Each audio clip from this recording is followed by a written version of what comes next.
Video ಶುರು ಮಾಡೋಕ್ಕಿಂತ ಮುಂಚೆ ಮತ್ತಷ್ಟು ರೋಚಕ ಮಾಹಿತಿಗಳಿಗಾಗಿ ನಮ್ಮ ಚಾನಲ್ಗೆ ಸಬ್ಸ್ಕ್ರೈಬ್ ಮಾಡಿಲ್ಲ ಅಂದರೆ ಸಬ್ಸ್ಕ್ರೈಬ್ ಮಾಡ್ಕೊಳ್ಳಿ, ಹಾಗೆ ಬೆಲ್ ಐಕನ್ ಮೇಲೆ ಕೂಡ ಕ್ಲಿಕ್ ಮಾಡ್ಕೊಳ್ಳಿ. ನಮಸ್ಕಾರ ಗೆಳೆಯರೇ, ಡಿವೈನ್ ಕನ್ನಡ ಯೂಟ್ಯೂಬ್ ಚಾನಲ್ಗೆ ನಿಮಗೆ ಸ್ವಾಗತ. ಗೆಳೆಯರೇ, ನಿಮ್ಮ ಮುಂದೆ ಅಂದರೆ ಡಿಸ್ಪ್ಲೇಲಿ ನಿಮಗೆ 2 ಬುಕ್ಕುಗಳು ಕಾಣ್ತಿರ್ಬೋದು. ಆ ಬುಕ್ ಮೇಲೆ 2 ನಂಬರ್ ಕೂಡ ಇದೆ, 1 ಹಾಗೂ 2 ಅಂತ. ಈ ಒಂದು ವಿಡಿಯೋದಲ್ಲಿ ವಿಶೇಷವಾಗಿ ನಿಮಗೆ ಯಾಕೆ ಈ ಒಂದು ಪಿಕ್ಚರ್ಸ್ನ ಹಾಕಿದ್ದೀನಿ ಅಂದರೆ, ವಿಶೇಷವಾಗಿ ಇವತ್ತಿನ ಈ ಒಂದು ವಿಡಿಯೋದಲ್ಲಿ ನಿಮಗೆ ಈ ಒಂದು ನಂಬರ್ಗಳು ನೀವು ಆಯ್ಕೆ ಮಾಡಬೇಕಾಗತ್ತೆ. ಯಾವ ರೀತಿ ಆಯ್ಕೆ ಮಾಡಬೇಕು ಅನ್ನೋ ಸುಮ್ಮನೆ ಆಯ್ಕೆ ಮಾಡಿ ಅಂತ ಹೇಳ್ತಿಲ್ಲ, ಅದಕ್ಕೂ ಕೂಡ ಒಂದು ಟೆಕ್ನಿಕ್ ಇದೆ. ಅದನ್ನು ಯೂಸ್ ಮಾಡಿಕೊಂಡು ನೀವು ಆಯ್ಕೆ ಮಾಡಬೇಕಾಗತ್ತೆ. ಆಯ್ಕೆ ಮಾಡಿಕೊಂಡ ನಂತರ ನೀವು ಆ ಒಂದು ನಂಬರ್ನ ಮೂಲಕ ನಿಮ್ಮ ಒಂದು ಸ್ವಭಾವ ಹೇಗಿರುತ್ತೆ, ಅಥವಾ ನಿಮ್ಮ ಒಂದು ಪಾಸ್ಟ್ನಲ್ಲಿ ಏನು ನಡೆದಿದೆ, ಅಥವಾ ಫ್ಯೂಚರಲ್ಲಿ ನಿಮಗೆ ಏನೇನು ನಿಮ್ಮ ಜೀವನದಲ್ಲಿ ನಡೆಯಲಿದೆ, ನಿಮಗೆ ಜೀವನದಲ್ಲಿ ಸಕ್ಸಸ್ ಅನ್ನೋದು ಸಿಗುತ್ತಾ ಇಲ್ವಾ, ಇಂತಹ ಸಾಕಷ್ಟು ಪ್ರಶ್ನೆಗಳಿಗೆ ನಾನು ಇವತ್ತಿನ ಈ ಒಂದು ವಿಡಿಯೋ ಮುಖಾಂತರ ನಿಮಗೆ ತಿಳಿಸ್ಕೊಡ್ತಾ ಇದ್ದೀನಿ. ಅಂದರೆ ಉತ್ತರ ಕೊಡೋಕ್ಕೆ ನಿಮಗೆ ಈ ಒಂದು ವಿಡಿಯೋನ ಮಾಡ್ತಿದ್ದೀನಿ. ಹಾಗಾಗಿ ಆದಷ್ಟು ಈ ಒಂದು ವಿಡಿಯೋನ ಪೂರ್ತಿಯಾಗಿ ನೋಡೋದನ್ನ ಮರಿಬೇಡಿ. ಅದಕ್ಕಿಂತ ಮುಂಚೆ ವಿಡಿಯೋಗೆ ಒಂದು ಬಾರಿ ಲೈಕ್ ಮಾಡೋದನ್ನ ಮರಿಬೇಡಿ. ಗೆಳೆಯರೆ, ಮೊದಲನೇದಾಗಿ ಇದರಲ್ಲಿ ನೀವು ಒಂದು ನಂಬರ್ನ ಯಾವ ರೀತಿ ಆಯ್ಕೆ ಮಾಡಬೇಕು ಅಂದರೆ, ವಿಶೇಷವಾಗಿ ಈ ಒಂದು ನಂಬರ್ ಅನ್ನೋದು ನಿಮಗೆ ನೋಡಿದ ತಕ್ಷಣ ಯಾವುದಾದ್ರು ಒಂದು ನಂಬರ್ ಅಂದರೆ ಈ 2ರಲ್ಲಿ ಒಂದು ನಂಬರ್ ನಿಮಗೆ ತುಂಬ ಒಂದು ಕಣ್ಣಿಗೆ ಕುಕ್ಕೋ ಥರ ನಿಮಗೆ ಆಗಿರುತ್ತೆ. ಒಂದು ಕೆಲವೊಬ್ಬರಿಗೆ ರೆಡ್ ಕಲರ್ ಬುಕ್ ಕಣ್ಣಿಗೆ ಕುಕ್ಕೋ ಥರ ಆಗಿದ್ದರೆ, ಇನ್ನು ಕೆಲವೊಬ್ಬರಿಗೆ ಈ ಒಂದು ಗೋಲ್ಡನ್ ಕಲರ್ ಬುಕ್ ಏನಿರುತ್ತೆ ಅದು ಸ್ವಲ್ಪ ಕಣ್ಣಿಗೆ ಹೆಚ್ಚಾಗಿ ಅಟ್ರಾಕ್ಟ್ ಆಗ್ತಿರುತ್ತೆ. ನೀವೇನು ಮಾಡಬೇಕು ಅಂದರೆ, 1-2 ನಿಮಿಷ ಕಣ್ಣನ್ನು ಮುಚ್ಕೊಂಡು ಈ ವಿಡಿಯೋನ ಪಾಸ್ ಬೇಕಾದ್ರೆ ಮಾಡಿ, ಅಂದರೆ ಪಾಸ್ ಮಾಡಿದರೆ ಸ್ಟಾಪ್ ಮಾಡಿರಿ.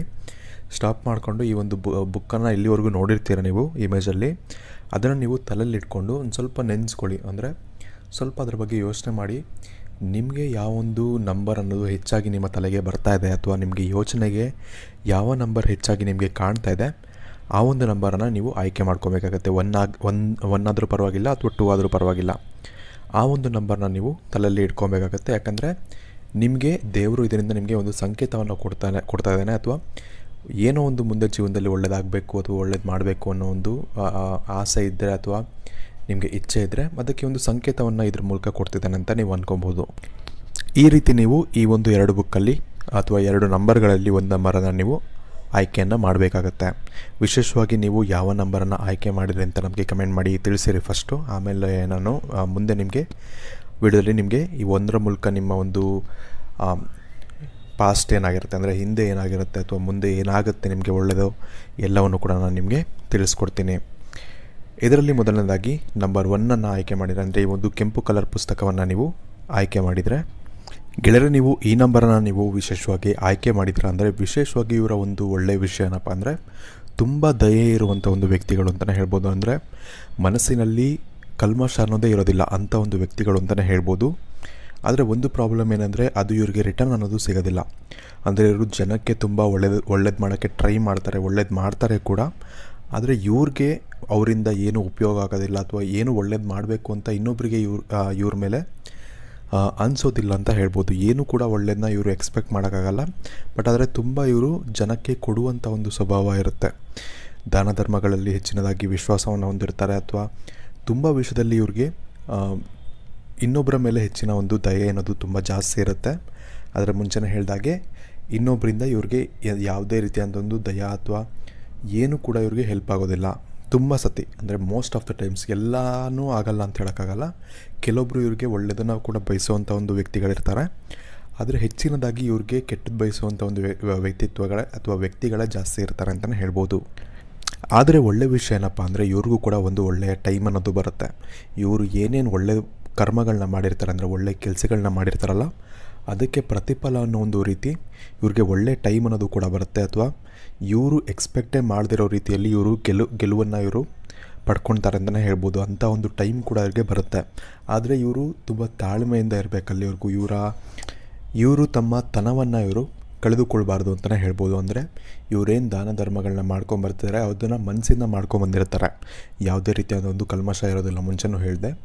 ಅದನ್ನು ಇವರು ಯಾವುದೇ ಬೇರೆಯವರು ಕೆಟ್ಟದ್ದು ಮಾಡಿದ್ರೂ ಕೂಡ ಇವರು ಅದನ್ನು ಕಂಟಿನ್ಯೂ ಮಾಡಿಕೊಂಡು ತುಂಬ ಆರಾಮಾಗಿ, ಏನೇ ಕೆಟ್ಟದ್ದು ಮಾಡಿದ್ರೂ ಕೂಡ ನೀವು ಒಳ್ಳೆಯದೇ ಮಾಡ್ತಾ ಹೋದರೆ ನಿಮಗೆ ಅದರಿಂದ ಸಾಕಷ್ಟು ಒಳ್ಳೆಯದಾಗುತ್ತೆ. ನೀವು ಅವ್ರು ಕೆಟ್ಟದ್ದು ಮಾಡ್ತಿದ್ದಾರೆ ಅಂತ ನೀವು ಕೂಡ ಅವ್ರಿಗೆ ಕೆಟ್ಟದ್ದು ಮಾಡೋಕ್ಕೆ ಹೋದರೆ, ನಿಮಗೆ ಮುಂದೆ ಸಿಗಬೇಕಾದಂಥ ಒಂದು ಒಳ್ಳೆಯ ಸಮಯ ಅನ್ನೋದಾಗಲಿ ಅಥವಾ ಒಳ್ಳೆಯ ಒಂದು ಪ್ರತಿಫಲ ಅನ್ನೋದಾಗಲಿ ನಿಮಗೆ ಮುಂದೆ ಸಿಗೋದಿಲ್ಲ ಅಂತಲೇ ಹೇಳ್ಬೋದು. ಹಾಗಾಗಿ ಬೇರೆಯವರು ಎಷ್ಟೇ ಒಂದು ನಿಮಗೆ ತೊಂದರೆ ಕೊಟ್ಟರೂ ಕೂಡ ನೀವು ಆರಾಮಾಗಿ ಅದನ್ನು ತಲೆಗೆ ಹಾಕ್ಕೊಳ್ದೆ ನಿಮ್ಮ ಒಂದು ಕೆಲಸ ಅಥವಾ ನಿಮ್ಮ ಒಂದು ಒಳ್ಳೆತನವನ್ನು ನೀವು ಮರಿದೇ ಕೆಲಸವನ್ನು ಮಾಡಬೇಕಾಗತ್ತೆ. ಇನ್ನೊಂದು ಒಳ್ಳೆಯ ವಿಷಯ ಏನಪ್ಪ ಅಂದರೆ ಇವ್ರ ಬಗ್ಗೆ ಹೇಳೋದಾದರೆ ಇವ್ರಿಗೆ ಒಳ್ಳೆಯ ಒಂದು ಪಾರ್ಟ್ನರ್ ಅನ್ನೋದು ಸಿಗ್ತಾರೆ. ಅಂದರೆ ಲೈಫ್ ಪಾರ್ಟ್ನರ್ ಬಗ್ಗೆ ಮಾತಾಡ್ತಿದ್ದೀನಿ. ಒಳ್ಳೆಯ ಒಂದು ಲೈಫ್ ಪಾರ್ಟ್ನರ್ ಅನ್ನೋದು ಸಿಗ್ತಾರೆ. ಇವರ ಒಂದು ಪುಣ್ಯದ ಫಲನ ಏನೋ ಇರಬೇಕು. ಇವ್ರಿಗೆ ಏನೇನು ಪ್ರಾಬ್ಲಮ್ಸ್ಗಳಾಗುತ್ತೆ ಅದನ್ನು ಅವರು ಕವರಪ್ ಮಾಡ್ತಾರೆ. ಅಂದರೆ ಕವರಪ್ ಅಂದರೆ ಏನಿಲ್ಲ, ಅವರು ಆ ಪ್ರಾಬ್ಲಮಿಂದ ನಿಮ್ಮನ್ನ ಆಚೆ ತರ್ತಾರೆ ಅಥವಾ ಕೆಲವೊಂದು ಚಿಕ್ಕ ಪುಟ್ಟ ಹೆಲ್ಪ್ಗಳನ್ನ ಕೂಡ ಅವರು ತುಂಬ ಹೆಚ್ಚಿನದಾಗಿ ನಿಮಗೆ ಮಾಡ್ತಾರೆ ಅಥವಾ ನಿಮ್ಮ ಜೊತೆಗೆ ಯಾವಾಗಲೂ ಸದಾ ಇರ್ತಾರೆ ಅವರು ಆ ರೀತಿಯಲ್ಲಿ ಇರುವಂಥ ಒಂದು ಲೈಫ್ ಪಾರ್ಟ್ನರ್ ನಿಮಗೆ ಸಿಗ್ತಾರೆ ಅಂತಲೇ ಹೇಳ್ಬೋದು. ಇದರಿಂದ ನಿಮಗೆ ಸಾಕಷ್ಟು ಲಾಭವನ್ನು ಕೂಡ ನೀವು ಪಡ್ಕೊಳ್ತೀರ ಮುಂದೆ. ಯಾಕಂದರೆ ನಿಮ್ಮ ಕೆಟ್ಟಗಾಲದಲ್ಲಿ ಅವರು ನಿಮ್ಮ ಜೊತೆ ನಿಂತಿರ್ತಾರೆ. ನಿಮಗೆ ನಾನು ಮುಂಚೆನೇ ಹೇಳಿದೆ, ನಿಮಗೆ ಸ್ಟಾರ್ಟಿಂಗಲ್ಲಿ ಸ್ವಲ್ಪ ಪ್ರಾಬ್ಲಮ್ಗಳಿರುತ್ತೆ ಲೈಫಲ್ಲಿ, ಚಿಕ್ಕ ಪುಟ್ಟ ಪ್ರಾಬ್ಲಮ್ಗಳು. ನೀವು ಒಳ್ಳೇದು ಮಾಡೋಕ್ಕೆ ಅಂತ ಹೋಗ್ತೀರ ಅಥವಾ ಅದರಿಂದ ಇನ್ನೊಬ್ಬರು ಕೆಟ್ಟದೇ ಮಾಡೋಕ್ಕೆ ಹೋಗ್ತಾರೆ. ಇಂಥ ಸಾಕಷ್ಟು ಪ್ರಾಬ್ಲಮ್ ಬಂದರೂ ಕೂಡ ನಿಮ್ಮನ್ನು ಆ ಒಂದು ಪ್ರಾಬ್ಲಮಿಂದ ಆದಷ್ಟು ಬೇಗ ಆಚೆ ತರೋದಕ್ಕೆ ಅವರು ಹೆಚ್ಚಿನ ಒಂದು ಪ್ರಯತ್ನವನ್ನು ತಮ್ಮ ಜೀವನದಲ್ಲಿ ಪಡ್ತಾ ಇರ್ತಾರೆ. ಅಂಥ ಒಂದು ಲೈಫ್ ಪಾರ್ಟ್ನರ್ ಅನ್ನೋದು ನಿಮಗೆ ಸಿಗ್ತಾರೆ ಅಂತ ಹೇಳ್ಬೋದು.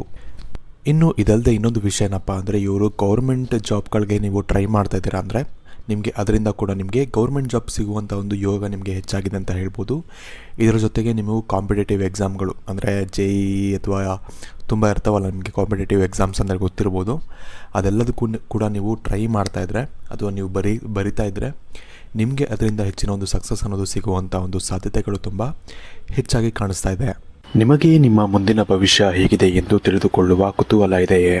ಹಾಗೆ ನಿಮ್ಮ ಮಕ್ಕಳ ಮುಂದಿನ ಭವಿಷ್ಯ ಹೇಗಿದೆ ಎಂದು ತಿಳಿದುಕೊಳ್ಳುವ ಕುತೂಹಲ ಕೂಡ ನಿಮಗೆ ಇದ್ದೇ ಇರುತ್ತೆ. ಹಾಗಿದ್ದರೆ ನಿಮಗೆ ನಿಮ್ಮ ಹಾಗೂ ನಿಮ್ಮ ಮಕ್ಕಳ ಜಾತಕದ ಅವಶ್ಯಕತೆ ಇದೆ. ಹಾಗಿದ್ರೆ ಇಲ್ಲಿದೆ ನಿಮಗೆ ಸುವರ್ಣಾವಕಾಶ. ಡಿವೈನ್ ಕನ್ನಡ ವತಿಯಿಂದ 499ಕ್ಕೆ ಸಿಗುವಂತಹ ಕಂಪ್ಲೀಟ್ ಜಾತಕ ನಿಮಗೆ ಕೇವಲ 299 ರೂಪಾಯಿಗೆ ಸಿಗ್ತಾ ಇದೆ. ಜಾತಕದಲ್ಲಿ ನಿಮಗೆ ವಿದ್ಯಾಭ್ಯಾಸ, ವಿವಾಹ, ಉದ್ಯೋಗ, ಆರೋಗ್ಯ, ಸಂತಾನ ಹಾಗೆ ವ್ಯಾಪಾರ ವ್ಯವಹಾರಕ್ಕೆ ಸಂಬಂಧಪಟ್ಟಂತಹ ಎಲ್ಲ ಮಾಹಿತಿಗಳು ನಿಮಗೆ ಈ ಒಂದು ಜಾತಕದಲ್ಲಿ ನಿಮಗೆ ಸಿಗುತ್ತೆ. ಇದರ ಜೊತೆಗೆ ಈ ಜಾತಕದಲ್ಲಿ ನಿಮಗೆ ಗೋಚಾರ ಫಲಗಳಾಗಲಿ, ನಕ್ಷತ್ರ ಫಲಗಳಾಗಲಿ, ದಶಾಫಲಗಳು, ಪಂಚಾಂಗ ಫಲಗಳು ಹಾಗೆ ಈ ಒಂದು ಸಮಸ್ಯೆಗಳು ನಿಮಗೆ ಏನೇನು ಬರುತ್ತೆ ಅದಕ್ಕೆ ಪರಿಹಾರಗಳು ಎಲ್ಲವೂ ಕೂಡ ಈ ಒಂದು ಜಾತಕದಲ್ಲಿ ನಿಮಗೆ ಇರುತ್ತೆ. ಇದನ್ನು ನೀವು ಸಿಂಪಲ್ ಆಗಿ PDF ಮುಖಾಂತರ ನೀವು ಪಡ್ಕೊಬೋದು. ಇದನ್ನು ನೀವು PDF ರಿಸೀವ್ ಮಾಡಿದ ತಕ್ಷಣ ನೀವು ನಿಮ್ಮ ಹತ್ತಿರ ಇರುವಂತಹ ಜೆರಾಕ್ಸ್ ಶಾಪಲ್ಲಿ ಇದನ್ನು PDF ಮೇಲೆ ನೀವು ಪ್ರಿಂಟ್ ಬೇಕಾದ್ರೂ ಮಾಡಿಸ್ಕೊಬೋದು ಅಥವಾ ಮೊಬೈಲಲ್ಲೇ ನೀವು ಈ ಒಂದು ಜಾತಕವನ್ನು ನೋಡ್ಕೊಬೋದು. ಆರ್ಡರ್ ಮಾಡುವುದಕ್ಕಾಗಿ ವಿಡಿಯೋ ಕೆಳಗಡೆ ಡಿಸ್ಕ್ರಿಪ್ಷನ್ ಬಾಕ್ಸಲ್ಲಿ ಮೊದಲನೇ ಲಿಂಕ್ ಇರುತ್ತೆ, ಅದರ ಮೇಲೆ ನೀವು ಕ್ಲಿಕ್ ಮಾಡಿ ಇದು ಡೈರೆಕ್ಟಾಗಿ ನಿಮಗೆ ವಾಟ್ಸಪ್ಗೆ ಹೋಗುತ್ತೆ. ಅಲ್ಲಿ ನೀವು ಹೋಗಿ ನಿಮ್ಮ ಹೆಸರು, ನಿಮ್ಮ ಜನ್ಮ ದಿನಾಂಕ, ಹುಟ್ಟಿದ ಸಮಯ, ಹುಟ್ಟಿದ ಊರಿನ ಜಿಲ್ಲೆಯನ್ನು ವಾಟ್ಸಪ್ ಮುಖಾಂತರ ನಮಗೆ ಸೆಂಡ್ ಮಾಡಿ ನಂತರ ನಿಮಗೆ ಕೇವಲ 2 ದಿನಗಳಲ್ಲಿ ನಿಮಗೆ PDF ಮುಖಾಂತರ ನಿಮ್ಮ ಜಾತಕವನ್ನು ನೀವು ಪಡ್ಕೊಬೋದು. 60ರಿಂದ 70 ಪುಟಗಳು ಕೂಡ ಈ ಒಂದು ಜಾತಕದಲ್ಲಿ ಇರುತ್ತೆ. ಇದ್ರೆ ಮಿಸ್ ಮಾಡದೆ ಆರ್ಡರ್ ಮಾಡಿ. ಹಾಗೆ ನಿಮ್ಮ ಭವಿಷ್ಯದಲ್ಲಿ ನಡೆಯುವಂತಹ ಎಲ್ಲ ವಿಷಯಗಳನ್ನ ಮುಂಚೆನೇ ನೀವು ತಿಳಿದುಕೊಳ್ಳಿ. ಇನ್ನು ಮುಂದಿನದಾಗಿ ನೀವು ನಂಬರ್ 2 ನೀವು ಆಯ್ಕೆ ಮಾಡಿದರೆ ಅಥವಾ ಗೋಲ್ಡನ್ ಕಲರ್ ಬುಕ್ಕನ್ನು ನೀವು ಆಯ್ಕೆ ಮಾಡಿದರೆ ಇವರು ಈಗಾಗಲೇ ತುಂಬ ವಿಷಯದಲ್ಲಿ ನೊಂದಿರುವಂಥ ಒಂದು ವ್ಯಕ್ತಿಗಳಾಗಿರ್ತಾರೆ ಅಂತಲೇ ಹೇಳ್ಬೋದು. ತುಂಬ ಒಂದು ಒಳ್ಳೆಯ ಕೆಲಸಗಳನ್ನ ಮಾಡಬೇಕು ಅಥವಾ ತುಂಬ ಒಂದು ಹಣವನ್ನು ಮಾಡಬೇಕು ಅಥವಾ ತುಂಬ ಒಂದು ಕೀರ್ತಿಯನ್ನು ನಾವು ಅಂದರೆ ಪಡ್ಕೊಬೇಕು ಅನ್ನೋ ಒಂದು ಸಾಕಷ್ಟು ಪ್ರಯತ್ನಗಳನ್ನ ಇವರು ಮಾಡ್ತಿರ್ತಾರೆ. ಆದರೆ ಯಾವುದೂ ಕೂಡ ಸಕ್ಸಸ್ ಅನ್ನೋದು ಆಗ್ತಿರೋದಿಲ್ಲ ಅಥವಾ ತುಂಬ ಒಂದು ಹಣಕ್ಕೆ ಸಂಬಂಧಪಟ್ಟಂಥ ಸಾಕಷ್ಟು ತೊಂದರೆಗಳು ಇವರಿಗೆ ಇವಾಗಲೂ ಕೂಡ ಬರ್ತಾನೆ ಇರುತ್ತೆ. ಆದರೆ ಒಂದಲ್ಲ ಒಂದು ದಿನ ಇನ್ನು ಬರುವಂಥ ಕೆಲವೊಂದು ದಿನಗಳಲ್ಲಿ ನಿಮಗೆ ಎಲ್ಲವೂ ಕೂಡ ಒಳ್ಳೆಯದಾಗುತ್ತೆ ಅಂತಲೇ ಹೇಳ್ಬೋದು. ಅಂದರೆ ನಿಮಗೆ ಯಾವುದೇ ಒಂದು ಕೆಟ್ಟ ಒಂದು ಪರಿಸ್ಥಿತಿ ಅನ್ನೋದು ನಿಮಗೆ ಇದ್ದರೂ ಕೂಡ ಆ ಎಲ್ಲ ಕೆಟ್ಟ ಪರಿಸ್ಥಿತಿ ಕೂಡ ನಿಮ್ಮಿಂದ ದೂರ ಆಗುತ್ತೆ. ಹಾಗೆ ಒಳ್ಳೆಯ ಕಾಲ ಅನ್ನೋದು ನಿಮಗೂ ಕೂಡ ಬರುತ್ತೆ ಅಂತ ಹೇಳ್ಬೋದು. ಇವ್ರಿಗೆ ವಿಶೇಷವಾಗಿ ಬೇರೆಯವರು ಒಂದು ಗುಪ್ತವಾದಂಥ ಒಂದು ವಿಷಯಗಳು ಅಂದರೆ ಯಾರಿಗೂ ಹೇಳಬೇಡ ಅಂತ ಹೇಳಿ ಯಾವುದಾರೊಂದು ವಿಷಯಗಳನ್ನ ಹೇಳಿದ್ರು ಅಂದರೆ ಇವರು ತುಂಬ ಟ್ರೈ ಮಾಡ್ತಾರೆ ಅದನ್ನು ಮುಚ್ಚಿಡೋದಕ್ಕೆ. ಅಂದರೆ ಬೇರೆಯವ್ರ ಹತ್ರ ಹೇಳ್ದಿರೋಕ್ಕೆ ತುಂಬ ಟ್ರೈ ಮಾಡ್ತಾರೆ. ಆದರೆ ಇವರ ಮನಸ್ಸಲ್ಲಿ ಯಾವುದು ಕೂಡ ಅಥವಾ ಇವರ ಒಂದು ಬಾಯಲ್ಲಿ ಯಾವುದು ಕೂಡ ನಿಲ್ಲೋದಿಲ್ಲ. ಅಂದರೆ ಇವರು ಮಾತಲ್ಲಿ ಬೇರೆಯವ್ರ ಹತ್ರ ಏನೋ ಮಾತಾಡ್ಬೇಕಾದ್ರೆ ಸಡನ್ನಾಗಿ ಆ ಒಂದು ಟಾಪಿಕ್ ಅನ್ನೋದು ಬಂದ್ಬಿಡುತ್ತೆ. ಇವರು ಹೇಳ್ಬಿಡ್ತಾರೆ ಮಿಸ್ಸಾಗಿ. ಅದಾದಮೇಲೆ ತುಂಬ ಬೇಜಾರು ಮಾಡ್ಕೊತಾರೆ, ಯಾಕಾದರೂ ಹೇಳಿದ್ನೇನೋ ಅವನು ಹೇಳ್ಬೇಡ ಅಂತ ಹೇಳಿದ್ದ. ಇಂಥ ಒಂದು ವ್ಯಕ್ತಿತ್ವ ಇರುವಂಥ ಒಂದು ವ್ಯಕ್ತಿಗಳು ಅಂತ ಹೇಳ್ಬೋದು. ಇದರ ಜೊತೆಗೆ ಇವರು ಎಂದಿಗೂ ಕೂಡ ಇನ್ನೊಬ್ಬರಿಗೆ ಕೆಟ್ಟದ್ದು ಬಯಸದೇ ಇರುವಂಥ ಒಂದು ವ್ಯಕ್ತಿತ್ವ ಇರುವಂಥ ಒಂದು ವ್ಯಕ್ತಿಗಳು ಅಂತಲೇ ಹೇಳ್ಬೋದು. ಅಂದರೆ ಯಾರಿಗೂ ಕೂಡ ಕೆಟ್ಟದ್ದು ಮಾಡಬೇಕು ಅಥವಾ ಏನೋ ಒಂದು ಅವ್ರಿಗೆ ಈ ರೀತಿ ಕೆಟ್ಟದಾಗಲಿ ಅಂತ ಒಂದು ಬಯಸೋವಂಥ ಒಂದು ವ್ಯಕ್ತಿಗಳೇ ಅಲ್ಲ ಅಂತಲೇ ಹೇಳ್ಬೋದು. ಆದರೂ ಕೂಡ ಇವ್ರಿಗೆ ಗೊತ್ತಿದ್ದೋ ಗೊತ್ತಿಲ್ಲದೇನೋ ಬೇರೆಯವ್ರಿಗೆ ಅಂದರೆ ಇವ್ರು ಯಾರಿಗೆ ಹೆಲ್ಪ್ ಮಾಡೋಕ್ಕೆ ಟ್ರೈ ಮಾಡ್ತಾರೆ ಅಥವಾ ಇನ್ನೊಬ್ಬರಿಗೆ ಸಹಾಯ ಮಾಡೋಕ್ಕೆ ಟ್ರೈ ಮಾಡ್ತಾರೆ ಅಥವಾ ಇವರ ಜೊತೆಗೆ ಇರುವಂಥ ಒಂದು ವ್ಯಕ್ತಿಗಳು, ಅದು ನಿಮ್ಮ ಪಾರ್ಟ್ನರ್ಸೇ ಆಗಲಿ ಅಂದರೆ ಲೈಫ್ ಪಾರ್ಟ್ನರ್ಸೇ ಆಗಲಿ ಅಥವಾ ನಿಮ್ಮ ಫ್ರೆಂಡ್ಸೇ ಆಗಲಿ, ಅವ್ರಿಗೆ ನಿಮ್ಮಿಂದ ತೊಂದರೆ ಆಗ್ತಿದೆ ಅಥವಾ ನಿಮ್ಮಿಂದ ಕೆಟ್ಟದಾಗ್ತಿದೆ ಅಂತಲೇ ಅನಿಸುತ್ತೆ. ಅದು ನಿಮ್ಮ ಒಂದು ದೊಡ್ಡ ಒಂದು ಪ್ರಾಬ್ಲಮ್ ಅಂತಲೇ ಹೇಳ್ಬೋದು. ಇನ್ನೊಂದು ವಿಷಯ ವಿಶೇಷವಾಗಿ ಈ ಒಂದು 2 ನಂಬರ್ನ ಆಯ್ಕೆ ಮಾಡಿರೋರಿಗೆ ಹೇಳ್ತಿದ್ದೀನಿ. ನೀವು ನಿಮ್ಮ ಜೀವನದಲ್ಲಿ ಯಾವುದಾದ್ರು ಒಂದು ಬಿಸ್ನೆಸ್ ಮಾಡ್ತಿದ್ದೀರಾ ಅಥವಾ ಏನೇ ಒಂದು ವಿಷಯದಲ್ಲಿ ಯಾವುದಾದ್ರು ಒಂದು ಜಾಬ್ ಮಾಡ್ತಿದ್ದೀರಾ, ಏನೇ ಮಾಡ್ತಾಯಿದ್ರೂ ಕೂಡ ನಿಮಗೆ ಅದರಿಂದ ಹೆಚ್ಚಿನ ಒಂದು ಲಾಭ ಆಗ್ತಿದೆ ಅಂದರೆ ಅದನ್ನು ಇನ್ನೊಬ್ರ ಹತ್ರ ಶೇರ್ ಮಾಡ್ಕೊಳ್ಳೋಕ್ಕೆ ಹೋಗಲೇಬೇಡಿ. ನಿಮ್ಮ ಮನೆಯವ್ರ ಹತ್ರ ಆದರೆ ಪರವಾಗಿಲ್ಲ, ಬೇರೆಯವ್ರ ಹತ್ರ, ನಿಮ್ಮ ಫ್ರೆಂಡ್ಸ್ ಆಗಲಿ ಅಥವಾ ನಿಮ್ಮ ಒಂದು ಗರ್ಲ್ ಫ್ರೆಂಡ್ ಆಗಲಿ ಅಥವಾ ಬಾಯ್ ಫ್ರೆಂಡ್ ಆಗಲಿ, ನಿಮ್ಮ ಒಂದು ಹತ್ತಿರ ಇರುವಂಥ ಒಂದು ವ್ಯಕ್ತಿಗಳು, ಅವ್ರ ಹತ್ರ ನೀವು ಶೇರ್ ಮಾಡ್ಕೊಳ್ಳೋಕ್ಕೆ ಹೋಗಬೇಡಿ. ಮಾಡ್ಕೊಳ್ಳೇಬೇಕು ಅನ್ನೋ ಒಂದು ಪರಿಸ್ಥಿತಿ ಬಂದರೂ ಕೂಡ ನಿಮ್ಮ ಎಕ್ಸಾಕ್ಟ್ ಸ್ಯಾಲ್ರಿ ಅನ್ನೋದು ನೀವು ಹೇಳೋಕ್ಕೆ ಹೋಗಬಾರ್ದು. ನೀವು ಸ್ವಲ್ಪ ಅದಕ್ಕಿಂತ ಕಮ್ಮಿನೇ ಹೇಳಬೇಕಾಗತ್ತೆ. ಯಾಕೆಂದರೆ ನಿಮಗೆ ಕಣ್ಣಂದರೆ ದೃಷ್ಟಿ ಆಗುವಂಥ ಒಂದು ಚಾನ್ಸಸ್ಗಳು ತುಂಬ ಹೆಚ್ಚಾಗಿರುತ್ತೆ.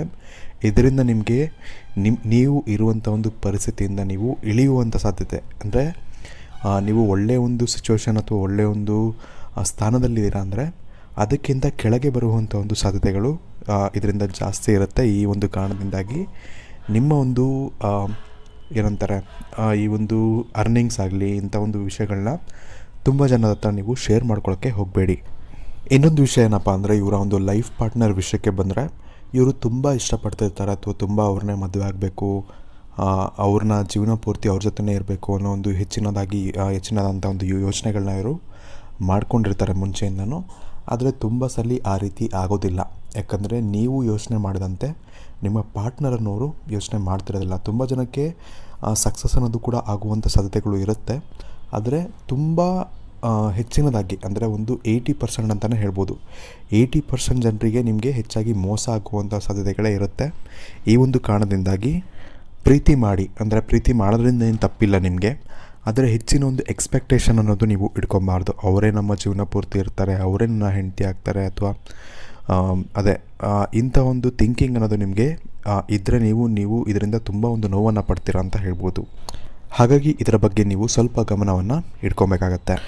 ಕರಿಯರ್ ಅನ್ನೋದಾಗಲಿ ಅಥವಾ ಕೆಲಸ ಅನ್ನೋದಾಗಲಿ ಅಥವಾ ಬಿಸ್ನೆಸ್ ಅನ್ನೋದಾಗಲಿ ನಿಮಗೆ ಎಲ್ಲವೂ ಕೂಡ ಚೆನ್ನಾಗಿದೆ. ಯಾಕಂದರೆ ನೀವು ವಿಶೇಷವಾಗಿ ತುಂಬ ಜನಕ್ಕೆ ಇವತ್ತು ಚೆನ್ನಾಗಿರೋದಿಲ್ಲ, ಅಂದರೆ ಈ ಒಂದು ಪರಿಸ್ಥಿತಿಯಲ್ಲಿ ಚೆನ್ನಾಗಿಲ್ಲದೆ ಇದ್ದರೂ ಕೂಡ ನಾಳೆ ಅನ್ನೋದು ಚೆನ್ನಾಗಿರುತ್ತೆ. ಅಂದರೆ ಮುಂದಿನ ಒಂದು ಕೆಲವು ದಿನಗಳಲ್ಲಿ ನಿಮಗೆ ಒಳ್ಳೆಯ ಒಂದು ಲಾಭಗಳು ಅನ್ನೋದು ನಿಮಗೆ ನಿಮ್ಮ ಒಂದು ಬಿಸ್ನೆಸ್ಸಿಂದಾಗಲಿ ಅಥವಾ ನಿಮ್ಮ ಒಂದು ಕೆಲಸದಿಂದಾಗಲಿ ನಿಮಗೆ ಸಿಗುತ್ತೆ ಅಂತ ಹೇಳ್ಬೋದು. ಅಂದರೆ ಇವ್ರಿಗೆ ಕೆಲಸದ ವಿಷಯದಲ್ಲಿ ತುಂಬ ಹೆಚ್ಚಿನ ಒಂದು ಪ್ರಾಬ್ಲಮ್ಗಳನ್ನೋದು ಇರೋದಿಲ್ಲ ಅಂತಲೇ ಹೇಳ್ಬೋದು. ಅಂಥ ಒಂದು ಅದೃಷ್ಟಶಾಲಿ ವ್ಯಕ್ತಿಗಳು ಅಂತಲೇ ಹೇಳ್ಬೋದು. ಇನ್ನೊಂದು ವಿಷಯ ಏನಪ್ಪ ಅಂದರೆ ಇವ್ರಿಗೆ ಹಠ ಅನ್ನೋದು ತುಂಬ ಜಾಸ್ತಿ ಇರುತ್ತೆ. ಅಂದರೆ ಈ ಒಂದು ವಿಷಯದಲ್ಲಿ ಕೆಲವೊಂದು ಸತಿ ಇವ್ರಿಗೆ ಒಳ್ಳೆಯದಾದರೆ ಈ ಒಂದು ಹಠದ ಸ್ವಭಾವದಿಂದ ಕೆಲವೊಂದು ಸತಿ ಇವ್ರಿಗೆ ಒಳ್ಳೆಯದಾಗುತ್ತೆ. ಅಂದರೆ ಈ ಒಂದು ಏನಾದ್ರು ಒಂದು ಕೆಲಸ ಮಾಡಬೇಕು ಅಥವಾ ಏನಾದರೂ ಒಂದು ವಸ್ತುಗಳನ್ನ ಪಡ್ಕೊಬೇಕು ಅಂದರೆ ಇವರು ಎಷ್ಟೇ ಕಷ್ಟಪಟ್ಟಾದರೂ ಅದನ್ನು ಪಡ್ಕೊಳ್ಳೋವಂಥ ಒಂದು ವ್ಯಕ್ತಿಗಳಾಗ್ತಾರೆ. ಆದರೆ ಈ ಕೆಲವೊಂದು ಸತಿ ಅದು ಇವರ ಜೊತೆಗಿರುವವ್ರಿಗೆ ಈ ಒಂದು ಹಠದ ಸ್ವಭಾವ ಅನ್ನೋದು ಇರಿಟೇಟಿಂಗ್ ಅನಿಸುತ್ತೆ ಅಥವಾ ಬೇಜಾರು ಮಾಡುವಂಥ ಒಂದು ಸಾಧ್ಯತೆಗಳು ಹೆಚ್ಚಾಗಿರುತ್ತೆ ಅಂತ ಹೇಳ್ಬೋದು. ಇದು ಬಿಟ್ಟರೆ ಇವ್ರಿಗೆ ಯಾವುದೇ ರೀತಿಯಂಥ ಒಂದು ತೊಂದರೆಗಳು ಇವರ ಜೀವನದಲ್ಲಿ ಬರೋದಿಲ್ಲ. ಇನ್ನು ವಿಡಿಯೋ ಇಷ್ಟ ಆಗಿದ್ರೆ ಲೈಕ್ ಮಾಡಿ, ಶೇರ್ ಮಾಡಿ. ಹಾಗೆ ನೀವು ಈ 2ರಲ್ಲಿ ಯಾವನೋ ಒಂದು ನಂಬರ್ನ ನೀವು ಆರಿಸಿದ್ರಿ, ಹಾಗೆ ನಿಮ್ಮ ಬಗ್ಗೆ ನಾನು ಹೇಳಿದಂಥ ಒಂದು ಮಾಹಿತಿಗಳಲ್ಲಿ ಎಷ್ಟು ನಿಮಗೆ ಸರಿ ಅನ್ನಿಸ್ತು ಅಥವಾ ಎಷ್ಟು ನಿಮಗೆ ತಪ್ಪು ಅನ್ನಿಸ್ತು ಎಲ್ಲವನ್ನು ಕೂಡ ನಮಗೆ ಕಮೆಂಟ್ ಸೆಕ್ಷನಲ್ಲಿ ನೀವು ಕಮೆಂಟ್ ಮಾಡಿ ನಮಗೆ ತಿಳಿಸೋದನ್ನು ನೀವು ಮರಿಬೇಡಿ. ಹಾಗೆ ಆದಷ್ಟು ಈ ಒಂದು ವಿಡಿಯೋನ ನಿಮ್ಮ ಫ್ರೆಂಡ್ಸ್ ಹಾಗೂ ಫ್ಯಾಮಿಲಿಯವ್ರಿಗೂ ಕೂಡ ನೀವು ಶೇರ್ ಮಾಡಿಕೊಂಡು ಇದರ ಬಗ್ಗೆ ನೀವು ತಿಳಿಸ್ಬೋದು. ಧನ್ಯವಾದಗಳು.